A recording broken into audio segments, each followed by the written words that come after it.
दगडी कोळसा बंद करून आता बांबूवर चालणार आहे. म्हणजे लाईट बांबू पासून, फटफटी बांबूवर चालवायची, विमान बांबूवर चालवायचं, कपडे बांबू पासून, तांदूळ बांबू पासून, चष्म्याची फ्रेम बांबू पासून, पेन बांबू पासून, खुर्च्या बांबू पासून. आता स्लॅब घालायचा असेल तर लोखंड 1 ग्रॅम घालायची गरज नाही, बांबूवर स्लॅब घालता येते. लोखंडाच्या जागी बांबूचं स्लॅब घालता येते. फरशी बांबूची करता येते, भीती बांबूच्या करता येतात, मोबाईलचा कव्हर बांबूचं करता येते. बांबू पासून होत नाही अशी गोष्टच नाही.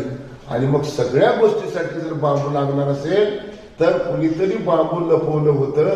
आता ते गाडलेलं बांबू